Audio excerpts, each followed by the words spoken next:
Just a last note. You did something in your podcast that I've never heard of before. I don't know if you invented it or not, or maybe it's something famous that I was just clueless on. Steel manning arguments. Did you invent that? No, no, I did not invent Okay, this. that's is that old school It, debate language or something? I don't know. it's I think it's more recent. I don't know.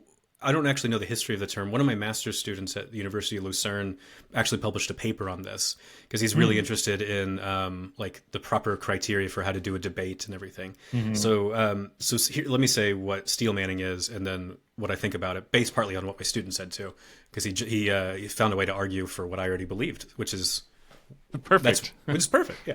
Yeah. So steel manning is supposed to be where say you give like a bad argument, and I'm like, Drew, that argument kind of sucked. Let me help you out here and like fix it up for you. Now I'll destroy it. All right. So instead of straw manning your argument, I'm steel manning your argument. That's the idea. So Now, fortifying the argument. Yeah. yes, exactly. I'm trying to make it better. I'm trying to improve it, and then still go. Now let me argue against that. Alvin Plantinga does this a lot, where he's like, these are terrible arguments. Let me give you a better one, and then they'll argue against that. So like, this is supposed to be kind of getting the examples. I and for some reason on YouTube and on TikTok over the last several years, this has become like, oh, you always need to be steel manning everybody's arguments, and I'm like, why? It's not my fault you don't know how to give a good argument. I I've got enough Yeah. stuff to deal with in my life. My job is not to give you a better argument, like and so I just thought this was really bizarre because sometimes people are like, oh, well, you should try to steel man. I'm like, why? Like, I'm not being lazy here. I'm just asking, like, why should I do that? And so Ryan Shields, one of my master students, former master students, he's got this paper that is coming out soon, where he goes like, actually, in terms of like dialectic and debate, there's no obligation on your part to steelman somebody else's view. And I was like, good, okay, I'm glad. And what's happened is sometimes, so I was asked to do a debate on YouTube. And part of what we were supposed to do was we look at each other's arguments, and then there was a segment where we're supposed to steel man each other's arguments. And my debate partner, unfortunately, did not know the difference between summarizing and steel manning. Mhm. And so he just kind of summarized my views, and I was like, "That's an okay summary. You didn't steel man it."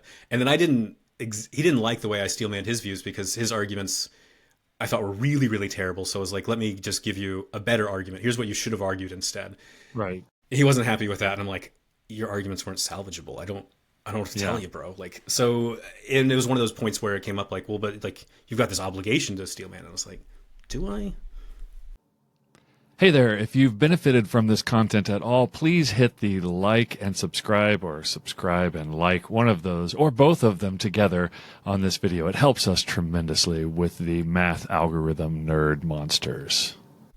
Yeah, I can imagine in that context, you learn about how your opponent in the debate thinks by how Hmm. they steel man the argument, so it can kind of have this informational effect more than an argumentative effect. Yeah. But it also, I think it's meant to give you kind of an empathetic view of from within their argument. So yeah, gaining empathy for somebody else's argument, always good, Hmm. if you can, right? If you can put Yeah. yourself in their shoes. Um, I do, my time studying analytic philosophy was a struggle. It wasn't my favorite thing in the world. One of several things that I really appreciated about it is there was an obligation in analytic philosophy for you to come up with the best objections to your own view and Yeah. put them in your paper, right? So Yeah. it was kind of embarrassing if somebody came up with an objection that was so obvious but you didn't think of.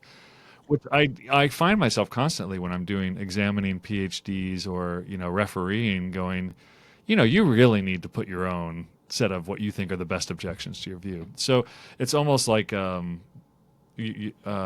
well, what would be? I mean, you definitely people will straw man objections when they do this as well. But I don't know if there's a term for that. Do you know if there's a I don't know if there's a term for term that? for this, But you but feel it's this, right? This I pressure to do. do that. Yeah. Yeah, I feel the pressure to do that, and then also some of the arguments. Here's the phenomenon that's developed though. It's kind of annoying. Reviewers will go, "Well, why did you pick those arguments?" And you're like, "Well, those are the ones that I think are really serious to my. That's why Right. yeah." And so that's annoying. But that just No. that's the review process. Yeah. No. But I've definitely seen that before. yeah.